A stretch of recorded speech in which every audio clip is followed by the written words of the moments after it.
everyone, welcome to UniSmart tutorials. So today I am going to start question number 10 of exercise 2.5. आज मैं आपको question number 10 कराने वाली हूँ. So watch this video till end.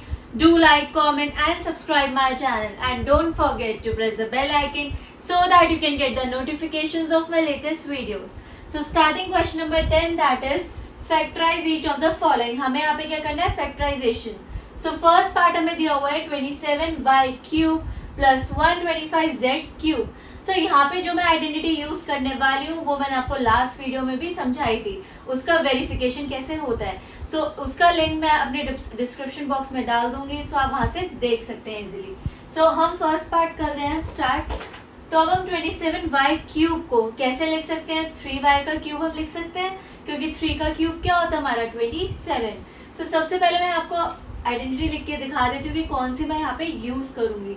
सो जो मैं अपनी आइडेंटिटी यूज करूंगी वो है x क्यूब प्लस y का क्यूब, जो हमारा क्या होता है x plus y and x square minus x y plus y square. So मैं अपनी यहाँ पे ये वाली आइडेंटिटी यूज करने वाली हूँ. सो अब हम क्या करेंगे, इसको कैसे लिख सकते हैं हम? इसको हम 3y का क्यूब लिख सकते हैं क्योंकि हमारे 27y क्यूब ही आएगा. एंड 125z क्यूब को हम कैसे लिख सकते हैं? 5z क्यूब लिख सकते हैं क्योंकि हमारा क्या आएगा ये 125z क्यूब. अब हम यहाँ पे अपनी आइडेंटिटी अप्लाई कर लेते हैं. सो पहले क्या दिया हुआ है हमारा x plus y. So x is 3y, so हो जाएगा 3y प्लस और हमारा y क्या है यहाँ पे 5z, सो यहाँ आ जाएगा 5z. अब दूसरे ब्रैकेट में क्या है x का स्क्वायर मीन्स 3y का स्क्वायर, सो हो जाएगा 3y का स्क्वायर माइनस एक्स वाई दिया हुआ है हमें. सो x is 3y and y is 5z, सो हम यहाँ लिख देंगे 5z प्लस y का स्क्वायर y इज 5z, सो हम यहाँ लिख देंगे 5z का स्क्वायर. अब हम इसे थोड़ा फर्दर सॉल्व कर लेते हैं आगे. सो ये हमारा 3y प्लस 5z ही आएगा. अब हम इसे सॉल्व कर लेते हैं. सो ये कैसे आएगा? 3 3 जा 9y स्क्वायर, सो ये जगह 9y स्क्वायर माइनस 3 5 जा 15, ये जगह 15yz प्लस और ये किसका स्क्वायर होता है हमारा 5 5 जा 25z स्क्वायर, सो ये जगह हमारा 25z स्क्वायर. आई होप आपको ये वाली आइडेंटिटी अच्छे से समझ आ गई है. सो सेकेंड पार्ट है 64m cube minus 343n cube. सो यहाँ पे अब हम जो आइडेंटिटी लगाने वाले हैं वो है हमारी x cube minus y cube.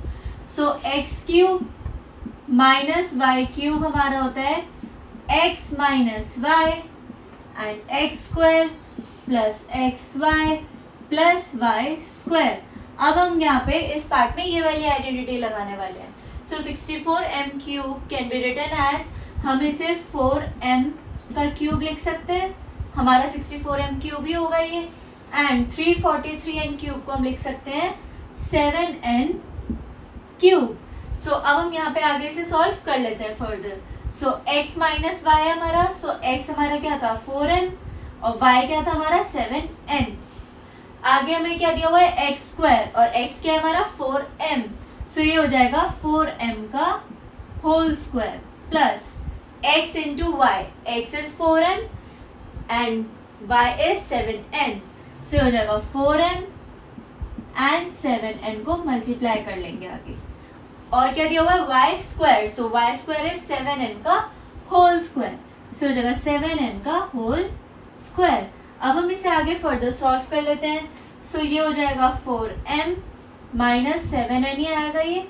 अब हम इस पार्ट को सॉल्व कर लेते हैं. 4 का स्क्वायर क्या होगा हमारा 16, सो जगह 16 और m का स्क्वायर इज m स्क्वायर. 4 7 जा 28, ये हो जाएगा 28mn, सो जगह प्लस का 28mn और 7 का स्क्वायर क्या होता है हमारा 7 7 जा 49, सो हो जाएगा प्लस का 49n स्क्वायर. सो ये हमारा फैक्टराइज हो चुका है.